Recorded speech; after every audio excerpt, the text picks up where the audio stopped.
हम जो है ना आपको स्पीच नहीं करवाएंगे, ठीक है, आप समर्थन देने आए हो तो आपका सम्मान है। वहाँ ये नहीं होता महेंद्रगढ़ की तरह कि भाई विधायक का भाषण करवा दिया और आंदोलन, भाई लास्ट भाषण इसी का था। संयुक्त मोर्चा की बात आई गई है, किसान आंदोलन में भी महेंद्रगढ़ की जो भूमिका है वो दिखाई नहीं पड़ रही। महेंद्रगढ़ क्या दक्षिण हरियाणा की अगर हम बात करें तो दक्षिण हरियाणा के अंदर ही किसानों का कोई इस तरह का आंदोलन का कोई जोर ही नहीं है। महेंद्रगढ़, रेवाड़ी, गुड़गांव, दादरी, आसपास के जिलों में कहीं नहीं मिलती। एक कंपनी को ऑथराइज किया गया कि उस कंपनी की मोटर आपको खरीदनी। तो फिर वो बात होगी कि जो फॉर्म होता है वो आवेदन फॉर्म वो फ्री दे दिया कि भाई फोटो स्टेट नहीं करवानी है कि 4200 किसानों ने 4 से 5 लाख रुपए, 3.5 लाख रुपए के बीच में जमा करवाए।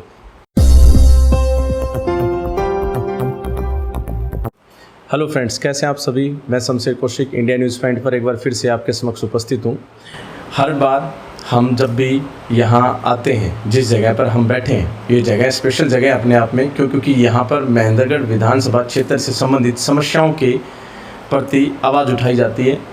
अलग अलग विषय पर यहाँ पर हम बातचीत करने के लिए आते हैं और हर समय कोई ना कोई समस्या महेंद्रगढ़ में चलती रहती है, क्योंकि महेंद्रगढ़ विधानसभा क्षेत्र के अंदर समस्याएँ बहुत ज़्यादा हैं।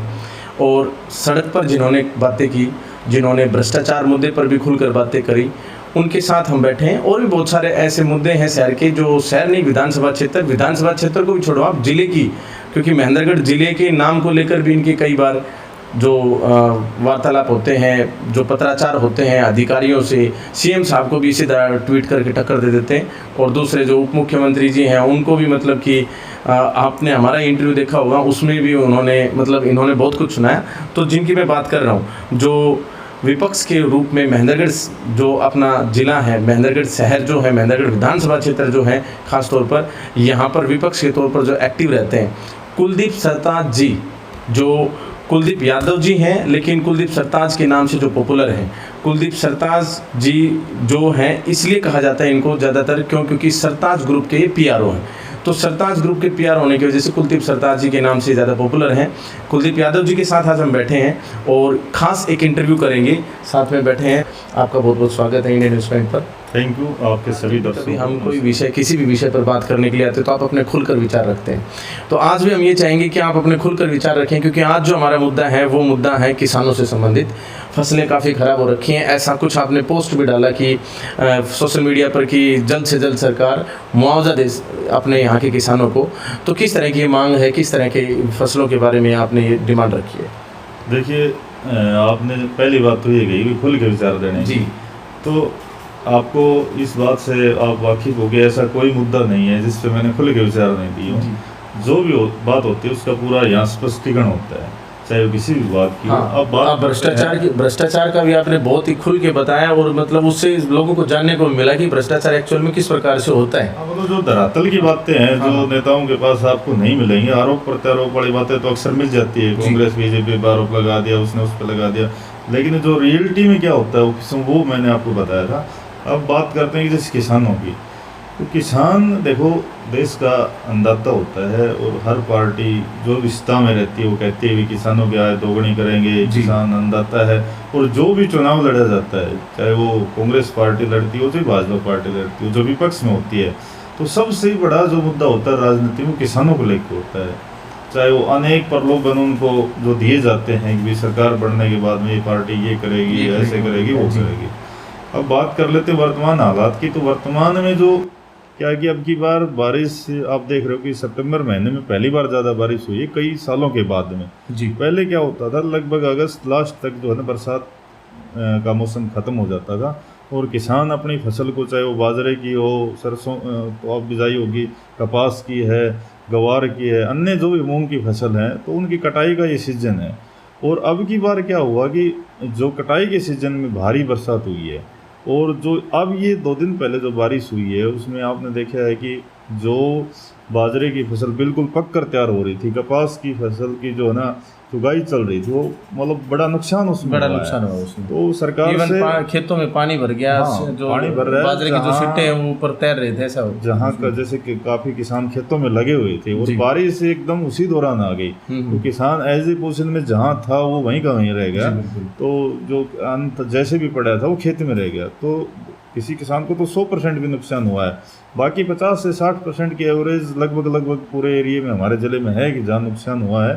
तो हमने सरकार से ये निवेदन किया था, मांग रखी थी कि जल्द से जल्द सरकार इस बारे में फैसला ले, मुख्यमंत्री इस बारे में डिसीजन लें कि स्पेशल गिरदावरी करवा कर जो फसलों का जो बीमा है वो तो किसान को उसको हक है, उसने बीमा करवा रखा है, वो अपनी बीमा पॉलिसी से क्लेम ले सकता है। अच्छा, बीमा किसान स्वयं खुद करवाते हैं, सरकार करती, क्या सिस्टम? नहीं, वो मैं बताऊंगा आपको। तो हमने मांग ये रखी थी कि भाई जल्द से जल्द स्पेशल गिरदावरी के आदेश जितने भी जिला उपायुक्त हैं हरियाणा में 22 जिलों में उनको दिया जाए और विभाग के द्वारा जो है ना मौके पर जाकर ये देखा जाए कि कितना नुकसान है, और जिन किसानों को बीमा नहीं करवा रखे है ना उनको भी स्पेशल गिरदावरी करवा कर उनको मुआवजा दिया जाए, ताकि अब आने वाली फसल की किसान तैयारी कर सके और जो उनको नुकसान हुआ है उसकी मैं कहूँगी भरपाई तो नहीं हो पाएगी, लेकिन कुछ उससे राहत मिल सके ताकि वो अपने आगे की तैयारी कर सके, क्योंकि किसान फसल पर डिपेंड होता है। दूसरा आपने कहा कि भाई बीमा जैसे कैसे करवाया जाता है, तो इसमें देखो मैं कहूँ कि बड़ी समस्या है। सरकारें तो बहुत सी आई और चली गई। सरकार हर दावा करती है कि किसानों के वेलफेयर में हम काम करेंगे,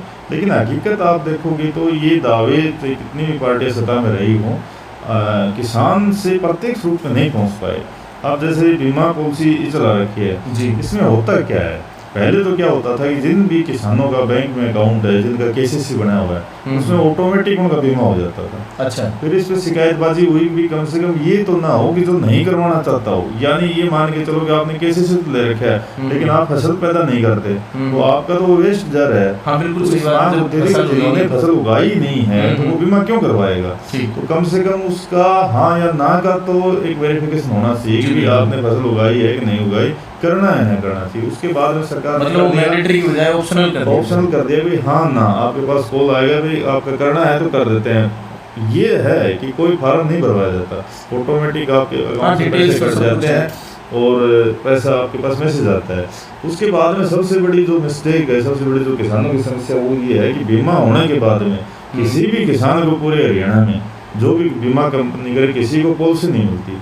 आप दूसरी तरफ देखिए कि आप किसी भी अपने व्हीकल की, मोटरसाइकिल की, अन्य पॉलिसी होती है, पॉलिसी आपने बढ़वाई भी होगी, जब आप अपनी मोटरसाइकिल या गाड़ी यूज करते हो तो उसका 1 साल के लिए आपको कवरअप दिया जाता है कि आपकी गाड़ी 10 लाख रुपए की है तो इसको एक्सीडेंट हो गया तो ये मिलेगा, आग लगी तो ये मिलेगा, चोरी हो गई तो ये मिलेगा, उसमें डिटेल होती है। लेकिन हमारे किसानों का जो बीमा हो रहा है उनमें उनको कुछ नहीं बताया जाता, उनका सिर्फ पैसा उसमें स्लेस कर लिया जाता है। अच्छा। अब बात आती है कि क्लेम लेने की, मतलब जैसे किसानों को ये पता ही नहीं है कि उनको मतलब किस प्रकार के, तो सिर्फ ये पता है कि उनके 2532 रुपए कट गए, बस किस कंपनी में गए हैं, क्या उनकी पॉलिसी है, क्या टर्म एंड कंडीशन है, कब वो अप्लाई कर सकते हैं, कितना नुकसान मिलेगा, जलने पे कितना मिलेगा, पानी बहने पे कितना मिलेगा, अन्य जैसे आपातकालीन स्थिति होगी, बरसात होगी तो कितना मिलेगा, जैसे आपकी गाड़ी में लिखा होता है प्लास्टिक पार्ट पे इतना मिलेगा, लोहे पे कितना मिलेगा। मैं तो ये कहूँगा कि जैसे इंश्योरेंस के बारे में यहाँ लोग जानते भी कम है, किसान वर्ग ये इतना भी नहीं जानते लोग। जहाँ तक मैंने देखा है कुछ भी गड़बड़ हो जाती है फसल के अंदर तो सीधा मुआवजे वाली बात आ जाती है, किसान को ये पता ही नहीं होता कि उनका बीमा भी उन्होंने करवा रखा है, उसका भी वो मुआवजा ले सकते हैं। ये इसलिए है कि सरकार जो होती है ना वो असली बात किसान को बताना नहीं चाहती, वो नहीं चाहते कि किसान इतना जागरूक हो जाए कि वो सरकार से या बीमा कंपनी से अपना हक मांगे। सरकार तो कहती है हमने सारा मतलब कि पारदर्शिता के साथ काम करना शुरू कर दिया है। पारदर्शिता तो ये है ना, प्रत्यक्ष को प्रमाण की कोई जरूरत नहीं है। जब आप गाड़ी का बीमा करवाते हो तो आपको पॉलिसी मिलती है, बिल्कुल पूरा पैकेट मिलता है। जब किसान 2500 रुपये में अपनी किसी फसल का बीमा करवा रहा है तो उसको मैं ये पूछना चाहता हूँ आपके मार्फत कि उसको पॉलिसी क्यों नहीं दी जाती? उसको अब पॉलिसी नहीं मिलने की वजह ये है कि जो आपने बताया कि पारदर्शी, उसको ये नहीं पता कि भाई मैं क्लेम जैसे पानी इकट्ठा हो गया तो मेरे को कितना मिलेगा, कैसे मुझे अप्लाई करना है, अगर आग लग गई तो कितना मिलेगा, ओलावृष्टि हो गई तो कितना मिलेगा, उसको कुछ नहीं पता। उसको ये पता है कि तेरे पैसे कट गए बस। अच्छा, तो आपके हिसाब से क्या होना चाहिए? नहीं, अब जो गवर्नमेंट ने कर रखा है वो मैं बताऊंगा कि उसके बाद क्या करते हैं। जैसे आप क्लेम के लिए इन्होंने कह दिया 72 घंटे में किसान अप्लाई करे। अच्छा, मतलब किसान क्या करेगा, अब वो कहेंगे बैंक में जाएगा किसान, वहाँ से आप अपनी पॉलिसी की डिटेल लेके आओगे, वहाँ से लिखवा के लेके आओगे, उसके बाद में आप पटवारी से जवाबंदी लेके उसको वेरीफाई करवा के लेकर आओगे। ये सारा काम किसान आपके पास ज़मीन भी है और आपने बीमा करवाया था, वहाँ से वेरीफाई किसान करवाएगा जाके। अच्छा, उसके बाद में किसान जो है ना कृषि विभाग में जाएगा, वहाँ संबंधित अधिकारियों के ऑफिस में काउंटर पे वो सारे डॉक्यूमेंट्स देगा, लाइन लंबी लंबी लाइनें लगेंगी, क्योंकि 72 घंटे में और कितने किसान हैं उनको सबको कवर अप करना है। हाँ, सही बात है। करो उसका बिल्कुल, लंबी लाइन लगनी कितनी है। लंबी लाइनें और लगेंगी, उसमें ऐसा भी हो सकता है कि कोई साथी ना भी पहुंच पाए, नहीं भी पहुंच पाता है। ऐसा अक्सर हुआ है कि 72 घंटे में सब किसान नहीं पहुंच पाते, उसकी बार बार मांग उठानी पड़ती है कि आप 24 घंटे का समय और बढ़ाओ, 2 दिन का और बढ़ाओ। उसमें भी फिर ये मिस्टेक कर देते हैं, वो भी मैं आपको बताऊंगा। तो उसमें क्या करते हैं कि जैसे 72 घंटे का समय दिया, उसके बाद में क्या कहेंगे भाई अब कंपनी ने टाइम पूरा कर दिया, लेकिन यहाँ से जैसे पब्लिकली प्रेशर जाएगा, हम कहेंगे कि भाई आप समय बढ़ाओ, तो डीसी आदेश कर देगा सिर्फ अपने अधिकारियों को, कृषि विभाग वालों को, कि तुम किसानों से फार्म ले लो और इनको रख दो। मतलब वो आपकी पॉलिसी में उसमें अपडेट नहीं होंगे, लेकिन उनकी आत्मिक ये संतुष्टि कर दी जाएगी किसान की, ये आपका फार्म तो जमा हो गया। उसके बाद में क्या होता है कि 30% किसानों को क्लेम नहीं मिलता। तब जाके इस बात का पता चलता है कि भाई आपका तो जो फार्म था वो ऑफलाइन 72 घंटे के बाद में आपका सबमिट नहीं हो पाया। सिर्फ आपको इस बात के लिए राजी कर दिया गया था डीसी ने कि आपका फार्म वहाँ रखवा दिया गया, वो सिर्फ इसलिए कि हाँ हंगामाबाजी ना हो, वो करते हैं। अब ये जो मैंने बात बताई ये सारी होनी नहीं चाहिए विभाग। जब आपका बीमा हो गया तो पहली बात तो ये है कि उनको बीमा पॉलिसी देनी चाहिए, और बीमा पॉलिसी में सारे राइट टर्म एंड कंडीशन लिखे होने चाहिए। ये भी होना चाहिए कि सेमिनार लगाकर किसानों को बताया जाना चाहिए, जागरूकता सेमिनार कृषि विभाग के माध्यम से लगने चाहिए गाँव गाँव में भी, इस प्रकार से आप क्लेम लो। लेकिन ये सब उसके विपरीत हो रहा है। अब किसान को 3 सर्कलों में से गुजरना होता है, वो भी 72 घंटे में। अब एक दिन किसान का बैंक में खराब हो जाएगा, दूसरे दिन वो पटवारी के पास जाएगा, पटवारी नहीं मिलेगा, ऑनलाइन जमाबंदी निकलवानी है तो वहाँ वो कहेंगे कि सर्वर काम नहीं कर रहा। उसके बाद में जब वो लाइन में पहुंचेगा तो वहाँ टाइम आउट हो जाएगा। तो किसान उसके लिए मतलब ये जानबूझ के इसलिए करते हैं कि 72 घंटे में किसान उसके द्वार तक पहुंच ही ना पाए। 30 से 40% किसान तो वैसे ही लाइन आउट हो जाएंगे। सही बात है। तो ये सिर्फ पैसा बचाव करने के लिए सरकार के मार्फत ये प्राइवेट कंपनियां सरकार के साथ मिलकर एक भ्रष्टाचार कर रहे हैं। मतलब ये जो इंश्योरेंस बीमा होता है ये सरकार करती है, कंपनियां करती हैं? ये क्या होता है कि सरकार ने अथराइज कर दी। अब इस सरकार में तो जैसे कंपनियां ज़्यादा चली हुई हैं, जो इनके अडानी अंबानी की जो भी कंपनियां हैं इनका इंश्योरेंस कंपनियां चली हुई हैं। और ये क्या कर देते हैं, पूरा सर्कल दे देते हैं। जैसे पूरे हरियाणा में एक कंपनी को अथोराइज कर दिया, उसी के लिए जैसे आपकी कोई भी कंपनी, सपोज करो आपने कोई कंपनी बना रखी है, आपने सरकार से टाई अप करा, पूरे हरियाणा में आपको अथोराइज कर दिया जाता है कि भाई जो बीमा कटेगा वो पैसा सिर्फ आपकी ही कंपनी में आएगा जी। मतलब किसान को इस फ्री नहीं छोड़ा गया। आपकी गाड़ी है तो आप फ्री हो कि आप SBI से करवाओ, HDFC से करवाओ, अन्य संबंधित जितनी भी कंपनी आप किसी से भी करवा सकते हो। यहाँ किसान को बाधित किया गया है कि आपका बीमा सिर्फ इन कंपनियों से होगा।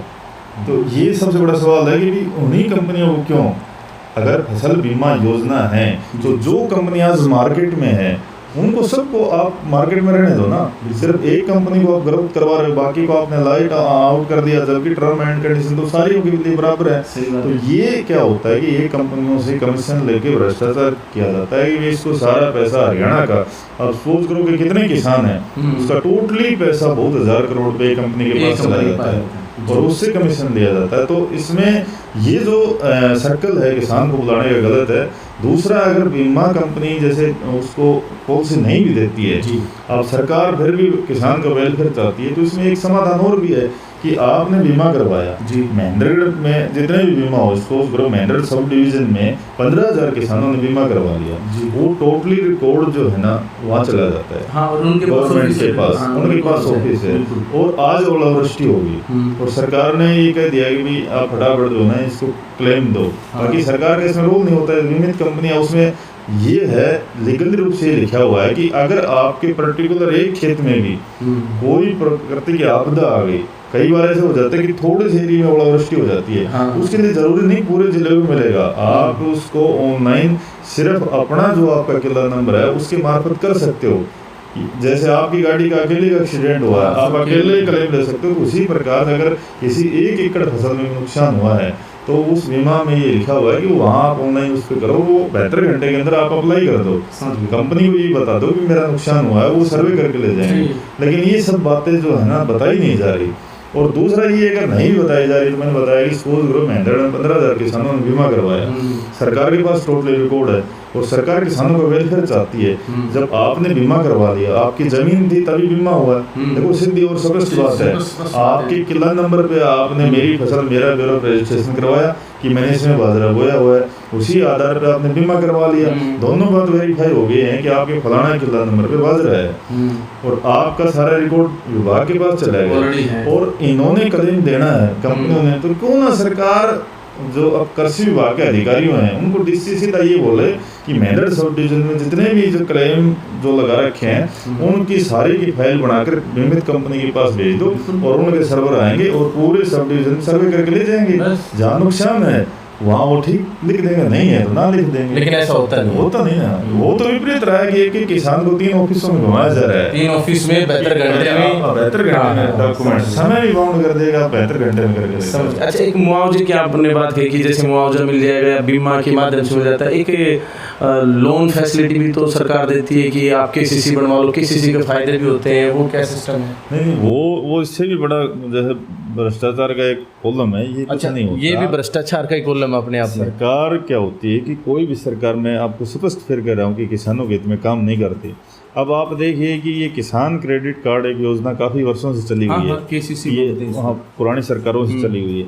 होता क्या है कि जैसे आपके पास सपोज करोगे आपके पास 2.5 एकड़ ज़मीन है जी, और आपके गांव का सर्कल रेट जिसको कलेक्टर रेट हम बोलते हैं, मान के चलो कि आपके गांव का 30 लाख रुपए, 25-30 लाख रुपये नॉर्मल मिल जाता है। आपके पास 2.5 एकड़ ज़मीन है तो 30 दूनी 60 और 15-75 लाख रुपए की आपकी टोटली ज़मीन हो गई और उसकी वैल्यूएशन गवर्नमेंट के अनुसार है। हो सकता है कि प्राइवेट तो 2-3 करोड़ रुपए की हो, लेकिन सरकार ने उसको मान रखा है। अगर उसकी रजिस्ट्री आप करवाएंगे तो उतनी स्टाम्प ड्यूटी सरकार लेती है। अब होगा क्या, आप कहेंगे केसीसी बनाओ, आप मैनेजर के पास जाओगे संबंधित बैंक के पास, तो वो क्या कहेंगे कि इस 2.5 एकड़ ज़मीन को आप कोर्ट के मार्फत इसकी रजिस्ट्री फलाना बैंक के नाम करवा के लेके आओ। अच्छा, मतलब वो रजिस्ट्री बैंक के नाम टोटली मतलब उस जिस जमीन पर हम केसीसी बनवा रहे हैं उसी पे उसकी रजिस्ट्री बैंक के नाम हो जाती है। आर्ड रैन हो जाती है, जिसको हिंदी में लिखा जाता है पीएनबी के आर्ड रैन, ये जमीन करती है, लाल अक्षरों में आपकी जमाबंदी उस पर भर दिया जाता है। मतलब ये है कि कल को अगर उस जमीन को हम बेचना चाहे तो बेच भी नहीं सकते, आप उसको परिवार में भी ट्रांसफर नहीं कर सकते, बेचने वाली बात तो अलग है। अच्छा, आप भाई से, माँ बाप से जो हम ब्लड रिलेशन में बगैर स्टाम्प ड्यूटी के जो ट्रांसफर करते हैं गुड फेथ में, वो भी नहीं हो पाता उसमें। तो अच्छा, बेचने वाला तो फंडा ही अलग है। तो उसमें मतलब जैसे 75 लाख रुपए हैं, मतलब उसके अपने आप में एक एस्टिमेशन है, लेकिन उसका मतलब केसीसी का 1-2 लाख रुपए तक का फायदा। यही तो कह रहा हूँ कि जैसे किसानों के साथ सबसे बड़ा धोखा ये हो रहा है कि बैंकिंग ये बोलती है कि आपके पास 75 लाख रुपए की प्रॉपर्टी है तो उसकी वैल्यूएशन 75 लाख गवर्नमेंट ने मान ली, निकालने की जरूरत नहीं है। उससे ऊपर तो हम निकलवा सकते हैं कि हमारी हाईवे पे सड़क के साथ में, तो 75 लाख रुपए का 75%, 80%, 90%, 85% तो लोन मिलना चाहिए ना। लोन तो इसी हिसाब से मिलता है। प्लॉट आपके पास है तो अगर 30 लाख का प्लॉट है तो आपका 80% मिल जाएगा, या फिर गाड़ी पे लोन मिलता है तो कुछ क्या होता है, प्लॉट से जब हम लोन लेते हैं या गाड़ी पे लेते हैं तो गाड़ी की तो वैल्यूएशन वो एजेंसी वाले दे देते हैं। भाई 10 लाख की गाड़ी है तो वो क्या कर देते हैं, भाई 8 लाख हम लोन देते हैं कि 2 आपको भरना है, मतलब आप हो गया 80%, सीधी बात लोन हो गया। वही मेथड इसमें होना चाहिए कि किसान की जमीन भी अगर 75 लाख रुपए है तो उसको भी तो लोन उतना ही दो ना। हाँ सही बात है। जबकि इस लोन में सारी जमीन बैंक को हम किसान रख देता है। हमने तो 75 लाख रुपए की रख दी। 75 लाख रुपए भी आपको बाद में मिलते हैं, पहले तो आप कोर्ट में बैंक के नाम रजिस्ट्री करवा के आ जाते हो। अच्छा। वो डॉक्यूमेंट्स आपको बैंक में देंगे तब जाके आपके अकाउंट में पैसे आते हैं।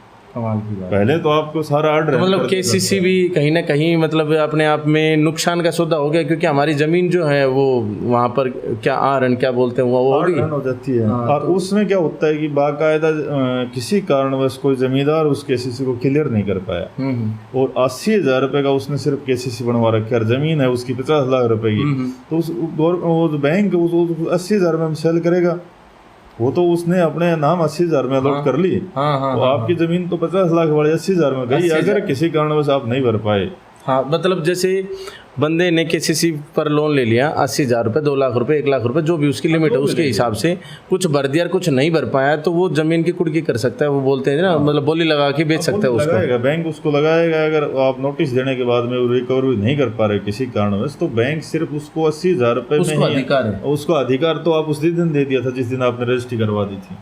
अधिकार अब तो देने की जरूरत नहीं होती। इस हिसाब से तो जैसे बेच भी नहीं सकते, ट्रांसफर भी नहीं कर कुछ भी नहीं सकते, कर सकते। तो उसमें एक और चीज़ होती है जैसे 80,000 रुपए में ना आपने सारी जमीन गिरवी रख दी, आप कुछ नहीं कर मतलब सकते। ये लगा लो कि 75,75,000 के बराबर कर दिए। आपका सारा वहीं रिकॉर्ड रखा गया है। अच्छा, एक और बात आती है, जैसे मान लीजिए बेच नहीं सकते या फिर ट्रांसफ़र नहीं कर सकते, लेकिन वहाँ पर ट्यूबवेल कनेक्शन वगैरह भी होते हैं। ट्यूबवेल कनेक्शन आजकल सरकार भी सुनने में आता है कि जैसे शायद ना के बराबर फीस में ऐसा कुछ दे रही है। नहीं, वो ट्यूबवेल कनेक्शन वाला जो फंडा था ना, वो भी मतलब इस सरकार ने लोगों को बहुत किसानों को गुमराह किया। वैसे तो देखो गुमराह कैसे किया? ये कह देते हैं कि किसानों का आय 2022 में जैसे नारा दिया दुगनी करेंगे, लेकिन ये नहीं पता कि दुगनी करेंगे कैसे। मतलब क्या कनेक्शन की संख्या दुगनी करेंगे? नहीं, उन्होंने ये नारा चलाया था किसान की आय को दुगना अच्छा, करेंगे। किसान की आय जो कमाई चल रही है, मान लीजिए 15,000 है तो 30,000 कर देंगे। लेकिन ये नहीं बताया, नहीं ये नहीं बताया कि आज कमाई कितनी है। अच्छा, और उसको डबल मतलब वही आय जो भी किसानों का 2022 में कर देंगे। अब किसान ये नहीं बताया कि आज किसान का 10,000 रुपए और इसको 2,000 करेंगे तो डबल मानी जाएगी। इन्होंने सीधा कह दिया कि डबल कर देंगे। तो भविष्य में क्या कहते हैं, 15,000 बोल देते हैं। डबल क्या वो महंगाई नहीं होगी कि वो मिलता था तो वही नहीं रुक पा रही। डबल की तो बात अलग अलग है, ये का रेट बढ़ गया, डीजल पेट्रोल सब कुछ बढ़ने से पेट्रोल ने रेट बढ़ा दिया। तो आपके सामने डबल, लेकिन इन्होंने नारा दिया डबल आएगा। अब आपने खर्चा तो बढ़ा दिया। ट्यूबवेल कनेक्शन की जैसे बात करें, ट्यूबवेल कनेक्शन में मनोहर लाल खट्टर की पार्ट 1 सरकार ने 31 दिसंबर 2018 से पहले 2-4 दिन पहले इन्होंने जो है स्टेटमेंट दी, अधिकारियों को आदेश दिए और कहा कि फ्री कनेक्शन का ये आप सीएमओ हरियाणा के ट्विटर पे, सीएमओ हरियाणा के फेसबुक पे, सीएमओ हरियाणा की जो मेल आती है उन पे आप जो प्रेस आती है उन पे देख सकते हो। 31 दिसंबर 2018 को उन्होंने वादा कर दिया सब किसानों से, उससे पहले ट्यूबवेल कनेक्शन बंद थे हरियाणा। मतलब इन्होंने आके 2-3 साल से उन्होंने घोषणा करी कि हम तो फ्री में देंगे, आप तो पैसे से मांग रहे थे, जबकि किसान ट्यूबवेल कनेक्शन मतलब जब कुएं पर बिजली का कनेक्शन होता है, कोई कनेक्शन है एग्रीकल्चर का, जैसे घरेलू बिजली चलती है, मतलब खेत में जो कमर्शियल होता है, अगर कमर्शियल रूप से पानी का इस्तेमाल करते हैं किसी फैक्ट्री वगैरह में, कमर्शियल होता है। और एग्रीकल्चर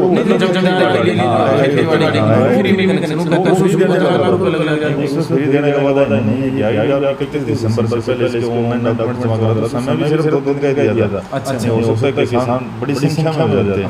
इन्होंने करा 4200 के आसपास किसानों ने उसमें आवेदन किया। अच्छा, पूरे हरियाणा अपने यहाँ से ज्यादा है, क्योंकि अपने ट्यूबवेल का पानी इस्तेमाल ज्यादा होता है, दक्षिण हरियाणा से ज्यादा क्योंकि नहर यहीं से है। और विशेषकर मेहनत से ज्यादा था, क्योंकि डायरेक्ट जोन होने की वजह से नाना चौधरी अपना जो एरिया में काफी वर्षों से बंद है, उनके फार्म जमा करवा दिए। उसके बाद में सड़ी बताऊंगा, सरकार ने फ्री का वादा देके 4200 पूरे हरियाणा से, क्योंकि उस समय 2 दिन का था, बाकी किसान फॉरवर्ड पूरी नहीं कर पाए। अब तो उनको 42,000 कर दिया, तब्दील कर दिया। बाद में उन्होंने जब पैसा आने लगा 4 से 5 लाख रुपए पर कनेक्शन का, तो अब दोबारा फ्री में दे दें, फिर 4-5 लाख वो बताऊंगा ना कैसे किया गया। 31 दिसंबर 2018 में वादा कर दिया, 42 किसानों ने 2 दिन में अप्लाई कर दिया। तो 4 बैठे थे रेडी सेक्शन में, कब सरकार खोल दे, कब हम फाइल लगाएं। तो 42 किसान हरियाणा में ऐसे थे, तो 48 घंटों में जिन्होंने आवेदन कर दिया तुरंत प्रभाव से। ठीक है। उसके बाद में क्या करा कि गवर्नमेंट ने कहा कि सिर्फ 30,000 रुपये तो आप जमा करवाओ। फर्स्ट पॉइंट रखा कि 30,000 रुपये सिक्योरिटी के जमा करवा दो, डाउन पेमेंट। पहले 1,00,000 रुपये आप जमा करते थे, कोई नहीं 30,000 रुपये आपका काम चल जाएगा, करवा दो। अब किसान ने सोचा फाइल तो लगाई थी, पहले 1,00,000, 4,000, 10,000, 15,000 देते थे, कोई नहीं 30,000 रुपये लग जाएंगे। किसान तो वैसे ही बेचारा मरा तो पहले होता है, तो उन्होंने 30,000 रुपये के हिसाब से पैसे जमा करे जी। मार्च में ये आदेश आया, दिसंबर के बाद में मार्च 2019 में, तो उन्हीं किसानों ने जो ना वो 30,000 रुपये पर किसान के हिसाब से जमा कर दिया। हो गया, सबके पैसे आ गए। उसके बाद में गवर्नमेंट ने आदेश दिया, नया एक बहुत भारी फरमान जारी किया कि 5 स्टार मोटर जो महेंद्रगढ़, रेवाड़ी, गुड़गांव, दादरी आसपास के जिलों में कहीं नहीं मिलती, एक कंपनी को ऑथराइज किया गया कि उस कंपनी की मोटर आपको खरीदनी है। अच्छा, एक ही कंपनी पूरे हरियाणा में कर दी। वो भी वो कंपनी करी जिसने मैन्युफैक्चरिंग का काम स्टार्ट नहीं किया था, सिर्फ उससे कमीशन ले लिया गया कि भाई आपके पास 42 आदमी आएंगे और 4200 आपके के बना के 1 लाख बना के देनी है, आपके पास पहले मतलब पैसा आ कोई जाएंगे। सैंपल वैंपल भी नहीं था, कुछ नहीं था, था ना उसका कोई मैं रिकॉर्ड था। ये कह रहा हूँ कि उस कंपनी ने बनाई नहीं थी मोटर, जिसको ऑथराइज किया गया पूरे हरियाणा के कमाल लिए। की। कितना बड़ा जैसे घोटाला हुआ होगा वो तो आप सोच सकते हो। जी बिल्कुल। तो उस मार्फत 1 लाख रुपए पर कैंडिडेट के हिसाब से कहा गया कि पैसे जमा कराओ। ये अच्छा, उस मोटर कंपनी के के नाम अकाउंट के में अलग से जाएंगे। पैसे होंगे। हाँ, 1 लाख उस कंपनी के अकाउंट में जाएंगे, वो कंपनी फिर आपको ये मोटर प्रोवाइड करवाएगी। कितने समय में करवाएगी, 1 साल में, 2 साल में, ये 6 मेंशन महीने नहीं में, कोई मेंशन नहीं उसमें। उसके बाद में किसानों को दोबारा फिर एक फरमान जारी किया गया कि इसमें आप जो है ना ड्रिप सिस्टम लगवाइए पूरे उसमें 2 एकड़ में पूरा ड्रिप सिस्टम लगवाओ विभाग से जाके, और ये लगवा दो जो वहाँ से एक प्रमाण पत्र लाके दो, और वो इसी में ऑनलाइन फिर सबमिट करो डिपार्टमेंट के पास, दोबारा से भेज दो। मतलब ये बढ़ते चले जाएंगे जैसे जैसे हम आगे बढ़ेंगे ना, ये प्रमाण जो है गवर्नमेंट के ये बढ़ते चले जाएंगे। वो किसानों ने जमा करवाया 15-20 हज़ार रुपये में जैसे तैसे करके उन्होंने ड्रिप सिस्टम लगवा लिया। उसके बाद में इन्होंने क्या किया कि सारे प्रोडक्ट बेचने शुरू कर दिए। एक स्टार्टर निकाला, अगर ये स्टार्टर किसान को उस कंपनी का इतना पैसा जमा कराना पड़ेगा, ये स्टार्टर भी वो फलाना कंपनी देगी।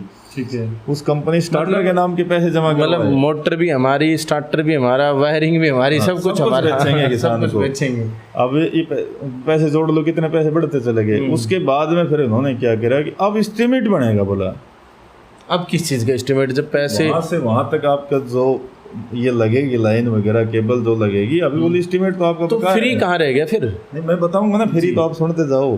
फ्री कहाँ रहेगा, उन्होंने कहा एस्टिमेट बनेगा।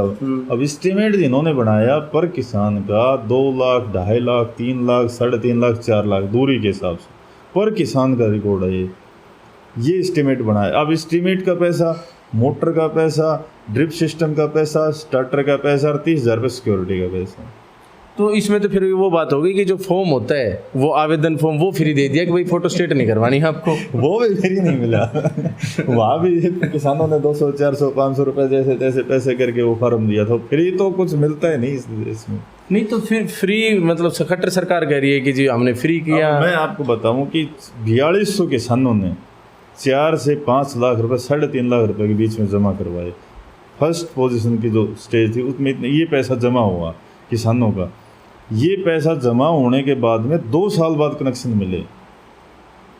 2 साल बाद 2 साल तक ये पैसा डिपार्टमेंट के पास पड़ा रहा। अब मेरे एक आंकड़ा जोड़ना, 4200 को 4 से 5 लाख गुणा करना, कितने करोड़ रुपए का ब्याज 2 साल का कितना होता है जी, बहुत ज़्यादा होता है। वो उन प्राइवेट कंपनियों ने खाया सरकार की मार्फत। और डिपार्टमेंट उन कंपनियों के खिलाफ कोई नोटिस जारी नहीं किया, कोई टाइम बाउंडेशन नहीं दिया, और 4200 किसान 2.5 साल तक जो है ना चक्कर लगाते रहे विभाग के। उसके बाद में उनको कनेक्शन हो गया। तो इस हिसाब से तो हम कह सकते हैं कि जो किसान आंदोलन है, हालांकि नियम जो हैं उनके ऊपर तो अभी भी बहस जारी है, दोनों तरफ से, सरकार की तरफ से भी और किसानों की तरफ से भी। तो किसान आंदोलन वैसे तो हरियाणा दिल्ली शहर के जो बॉर्डर हैं वहाँ पर, हरियाणा राज्य और दिल्ली शहर का जो बॉर्डर है वहाँ पर चल ही रहा है। तो किसान आंदोलन के बारे में विशेष तौर पर, क्योंकि ये मुद्दा काफ़ी लंबा चौड़ा चल रहा है, काफ़ी समय से चल रहा है, तो इसके ऊपर आपकी विशेष क्या राय है? देखो, किसान आंदोलन लगभग 1 साल पहले से इसकी शुरुआत हुई थी और 9 महीने से बिल्कुल कंटिन्यू चल रहा है। तो जहाँ तक किसानों की बात है, मेरी राय तो मैं हमेशा एक बात मैंने बिल्कुल सब कही कि हम किसानों के साथ हैं। और जब भी किसानों की क्षेत्रीय बात आई है, हमेशा ओलावृष्टि के नुकसान की बात हो, बिजली कनेक्शन की बात हो, अन्य जो भी बातें किसानों की होती हैं, जब समस्या आती है, सब्सिडी दिलवाने की बात हो, समय समय सरकार और प्रशासन के सामने वो बात रखते हैं। दूसरी बात है आंदोलन की। तो आंदोलन जो ये नए कानून बने थे जो किसान के लिए बनाए थे, उसके अगेंस्ट आंदोलन है। और बार बार किसान संयुक्त मोर्चा के जो नेता हैं या किसान हैं वही की बात कर रहे हैं कि ये इस पे जो कुछ बातें हैं वो उनको सही नहीं लग रही, यानी जिसके मार्फत को काला कानून बताया जा रहा है। और वो अगर लागू हो जाता है तो निश्चित रूप से किसान को नुकसान होगा। इस बात को लेकर वो आंदोलन बैठे हुए हैं। और दूसरी बात ये है कि जब सरकार ने ये कानून किसान वर्ग के लिए बनाया, किसान उससे खुश नहीं है, तो मैं एक बात कहना चाहता हूँ कि सरकार का जो हड़धर्मिता है, जो अड़ी हुई है, भी हम तो उसको लागू करेंगे, उससे पीछे हटना चाहिए और किसानों को बैठा कर इस पे वार्तालाप करना चाहिए कि वो क्या चीज़ में ऐड करवाना चाहते हैं, उनकी संतुष्टि किन बातों से। देखिए इसमें कई बार ऐसे भी आरोप लगते रहे कि ये जो किसान के नाम पर बैठे हैं ये लोग विपक्ष के लोग हैं, ये लोग कांग्रेस पार्टी के लोग हैं या अन्य किसी पार्टी से संबंधित लोग हैं, मतलब एक्चुअली में किसान नहीं है ये या तो जो क्या बोलते हैं मंडियों में दलाल है, कुछ इस तरह के लोग हैं। तो क्या कहेंगे, किसान एक्चुअली में है नहीं है, सरकार क्या हड़धर्मिता हो सकता है, इस वजह से भी हो? नहीं मैं तो ये कह रहा हूँ कि सरकार हड़धर्मिता क्यों करे भाई, पूरा किसान संयुक्त मोर्चा आ गया और लाखों की संख्या में किसान आ गए। मान लेते हैं कि कोई बड़ा आंदोलन होता है, ये बात है कि 5-10% शरारती तत्व तो सब जगह जाते हैं। कोई नेता रैली करता है, देश के प्रधानमंत्री रैली करते हैं, वहाँ भी लोग बैठा के ले जाया जाता है बसों से, जो नेता उनके समर्थन वो भी लेके जाते हैं। 5-10% शरारती आदमी तो हर जगह घुस जाते हैं। उनका उद्देश्य ये होता है कि इस आंदोलन को खराब किया जाए, इस रैली को खराब किया जाए, आरोप पैदा हो जाए कि आंदोलन खंडित हो जाए। लेकिन इतनी बड़ी संख्या में, लाखों की संख्या में, वो भी एक साल तक, ये कोई 2 दिन की दाढ़ी में थोड़ी है बैठा लिया, लगातार एक साल तक बैठाना। ऐसे सवाल तो उठे हैं दाढ़ी वाली दूसरी बात, जैसे सत्ता पक्ष ये कहता है कि विपक्ष ने किसानों को बरगला दिया, जी उनको बैठा रखा है। तो देखो मैं एक बात स्पष्ट रूप से कहना चाहता हूँ कि विपक्ष में इतनी माइंड बहुत थी कि विपक्ष के नेता या विपक्ष की पार्टी इतनी मजबूत होती कि लोगों को गुमराह कर पाती या लोगों को माइंड वाइंड कर पाती या लोगों को अपनी तरफ आकर्षित कर पाती। तो भाजपा 300 से पार नहीं होगा। जब अगर विपक्ष जैसे कहता है कि विपक्ष ने एक साल तक किसानों को बढ़ा दिया तो वोट लेना तो चंद सेकंडों एक साल किसानों को क्यों बढ़ाते? वो तो सिर्फ वोटिंग अपने पक्ष में करवा लेते हैं। सरकार भी उनके होती, कानून भी उनका होता है, किसान भी उनके होते हैं, इस चीज़ की जरूरत नहीं पड़ती। तो ये तो सब बेबुनियादी बातें हैं कि किसी वर्ग ने बैठा लिया किसी। हाँ, मैंने एक चीज़ गहराई से देखी है कि इस आंदोलन में बड़े से बड़े नेता को माइक नहीं दिया जाता। जहाँ संयुक्त मोर्चा का लगा, पीछे भी देखा कि ओम प्रकाश चौटाला जब जेल से बाहर आए थे तो किसानों के पास समर्थन में चले गए, तो वहाँ संयुक्त मोर्चा ने कह दिया था कि भाई हम जो है ना आपको स्पीच नहीं करवाएंगे, ठीक है आप समर्थन देने आए हो तो आपका सम्मान है। वहाँ ये नहीं होता महेंद्र रेड्डी की तरह कि भाई विधायक का भाषण करवा दिया और आंदोलन, भाई लास्ट भाषण इसी का था। संयुक्त मोर्चा जो फैसला करता है उसी के आधार पर आंदोलन चलता है, किसी एक व्यक्ति के आधार पर नहीं कि एक व्यक्ति ने कहा और उसी आधार पर चला गया। महेंद्रगढ़ की बात आई गई है, किसान आंदोलन में भी महेंद्रगढ़ की जो भूमिका है वो दिखाई नहीं पड़ रही। महेंद्रगढ़ क्या दक्षिण हरियाणा की अगर हम बात करें तो दक्षिण हरियाणा के अंदर ही किसानों का कोई इस तरह का आंदोलन का कोई जोर ही नहीं है। तो उसके पीछे संसदीय 3-4 कारण हैं जो इस बात का कई बार सवाल उठता है और पूरे हरियाणा में उठता है और हमसे भी लोग ये सवाल करते हैं कि आपके क्षेत्र के लोग जो ना किसान आंदोलन में सक्रिय नहीं है जी। और ये सच्चाई है कि मैं अब ज़बरदस्ती ये कहूँ कि यहाँ से हज़ारों की संख्या में वहाँ जाते हैं तो कोई वो नहीं है कि कुछ चंद साथी जो है ना वो इसमें सक्रिय हैं जो बार बार चाहे मुख्यमंत्री का विरोध करना हो चाहे इसके पक्ष में बोलना। इसका एक मुख्य कारण तो ये है कि हमारा जो क्षेत्र है, यानी मैं कहूँ कि पूरा दक्षिण हरियाणा मान लें, यहाँ जो फसलें पैदा होती हैं वो क्षेत्रीय फसल होती हैं। क्षेत्रीय फसल की जिसमें उदाहरण देता हूँ, जैसे बाजरा हो गया, सरसों होगी जी। और क्षेत्रीय फसल वो होती है जैसे कह देते हैं ना क्षेत्रीय नेता है, मतलब एक क्षेत्र तक सीमित तो और एक होता है इंटरनेशनल मतलब ये है जैसे अपना गेहूं की फसल है, इंटरनेशनल है, यहाँ भी पैदा होती है, ऑस्ट्रेलिया में होती है, अन्य होती है, मतलब सब जगह नहीं तो लेकिन ऑल ओवर जहाँ कृषि होती है वहाँ ये फसल जरूर होती है। ये अन्न जो है ना इंटरनेशनल है तो इसकी पैदावार हर जगह होती है। और दरअसल क्या होता है कि आप लोगों ने देखा होगा कि जो क्षेत्रीय फसल है जिसमें गुआर भी शामिल है, तो इसमें क्या होता है कि कई बार रेट एकदम से अप चला जाता है। उसका क्या होता है कि कई बार जैसे किसी दवाई में सैंपल पास हो जाना या कहीं एक्सपोर्ट के लिए विदेश में किसी ने डिमांड कर दी कि इतनी बाजरे की ज़रूरत है तो हम देंगे क्या, हमारे पास है तो थोड़ा सा ही, वो उठा लेते हैं तो हम रेट यहाँ से बढ़ना शुरू हो जाता है। अब हुआ क्या कि जैसे सरसों की फसल यहाँ पैदा होती है तो सरसों का जब ये कोरोना काल आया तो सरसों का जो तेल आयात होता था देश में वो कोरोना की वजह से नहीं हो पाया। तब हुआ क्या कि हमारी ये फसल कम रह गई, तो अब सरसों का तेल का जो है ना ये खाद्यान्न में उपयोग किया जाता है तो इसकी डिमांड बढ़ गई तो सरसों के रेट बढ़ गए। और रेट क्या हुआ कि MSP से भी डबल हो गया रेट। और बाजरे का रेट क्या करा कि सरकार ने थोड़ा सा इसलिए बढ़ा दिया कि भी ये लगे कि भी सरकार किसानों के पक्ष में। एक बात मैं आपको बताना चाहता हूँ, और वैसे भी छोटे से एरिया में होती होगी। देश आज़ाद होने के बाद में 70 साल से ज़्यादा हो गए, आज तक जितनी भी सरकारें बनी 6% से ज़्यादा MSP कोई सरकार किसान को नहीं दे पाई है। MSP मतलब 94% जो है ना किसान अपनी फसल को ऐसे ही बेचता है, मिनिमम सपोर्ट प्राइस, मतलब कम से कम आपकी फसल इतने में खरीदी जाएगी। अब कुछ जैसे राजनीति में क्या होता है कि लोगों को गहराई से पता नहीं होता, लोग कह देते हैं कि भाई हरियाणा में बाजरा 2250 बिक रहा है और राजस्थान में नहीं बिक रहा, राजस्थान में बोलो स्टेट में कांग्रेस की सरकार है इसलिए नहीं बिक रहा। अब उनको ये बात कौन समझाए, हर किसान भी नहीं समझ पाता। राजस्थान का आदमी कह देता है भी खट्टर सरकार तो बहुत बढ़िया है, आपके बाजरा जैसे 2250 में खरीदा जा रहा है, जबकि उनको ये नहीं पता है कि MSP तो सेंटर सरकार बनाती है। अच्छा, सेंटर सरकार स्टेट गवर्नमेंट को एक पैकेज देती है। अच्छा, कि आप इतना मैट्रिक टन बाजरा खरीदो, इतना सरसों खरीदो। अगर सेंटर सरकार चाहे तो राजस्थान सरकार को पैकेज दे, अच्छा भी आप बाजरा खरीदिए, तो राजस्थान सरकार भी खरीदेगा, फिर से नेफेड से अन्य जो भी कंपनियां हैं वो खरीद देंगे। लेकिन ये बातें न बताकर ये कह दिया जाता है बीजेपी वालों की तरफ से, बोल देखो ना राजस्थान का हालात क्या है, वहाँ बोलो 1100 रुपये में बाजरा बिक रहा है, और वो भी तो कमी मोदी सरकार की है। ये आगे से गवर्नमेंट के पास पैकेज नहीं आ रहा, स्टेट गवर्नमेंट तो उसको फॉलो करेगी, आगे पैसा तो सेंटर सरकार से आएगा ना डिपार्टमेंट को। तो ये बात है कि हमारी जो क्षेत्रीय फसल हैं इनका रेट बढ़ा दिया गया, और हमारे दक्षिण हरियाणा के किसान को ये लगा कि ये जो रेट बढ़े हैं, जैसे बीजेपी वाले कहते हैं, मैं नहीं, भाजपा सरकार के प्रतिनिधि कह देते हैं कि भाई नए कानून का असर तो देखिए, सरसों का रेट कितना हो गया, रेट बढ़ गया, बाजरा का रेट। अब उन अनपढ़ों को ये बात कौन बताए कि नए कृषि कानून तो सुप्रीम कोर्ट ने होल्ड कर रखे हैं। अच्छा, मतलब वो लागू नहीं हुए, लागू कहाँ हुए, क्योंकि धरना प्रदर्शन कुछ कांग्रेस के अनपढ़ ये कह देते हैं कि भाई नए कृषि कानून को असर देखिए, ये रेट बढ़ गई। अब दोनों मतलब ऐसे अनपढ़ व्यक्ति हैं दोनों पार्टियों में कि कृषि कानून तो लागू नहीं हुआ है, जो चीज लागू नहीं हुई है उसकी लाभ हानि का आकलन हम कैसे कर सकते हैं। लेकिन पक्ष भी कर रहे हैं, विपक्ष भी कर रहे हैं। तो वही बात है कि किसान को बात रूप से दक्षिण हरियाणा के समझा रहे, इसलिए हम शामिल नहीं। जी, महेंद्रगढ़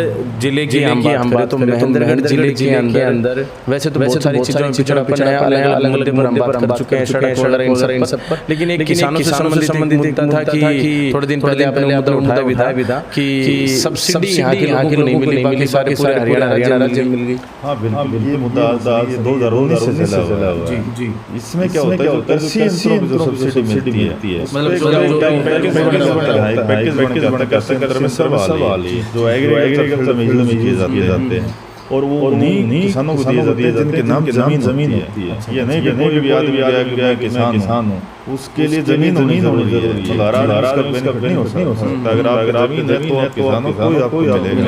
तो ये पैकेज बन के आता है, दादरी करोड़ महेंद्रगढ़ को इतना, और रेवाड़ी रोहतक तक सभी जिलों लिस्ट में 21 जिले हैं, 22 वाली बात है। मतलब 22 जिले पूरे हरियाणा में हैं, जिला महेंद्रगढ़ उसका नाम नहीं है। और पिछले 2 साल से घटना चला हुआ है, 2019 से कंटिन्यू। जब भी लिस्ट आती है महेंद्रगढ़ नाम नहीं आता। तो कितना बड़ा अगर सरकार को रैली करनी हो तो महेंद्रगढ़ जिला, डिप्टी सीएम को रैली करनी हो तो महेंद्रगढ़ जिला, तिरंगा यात्रा निकालनी हो महेंद्रगढ़ जिला, राव इंद्रजीत को शक्ति प्रदर्शन करना हो तो महेंद्रगढ़ जिला। लेकिन मिलता क्या है, नील।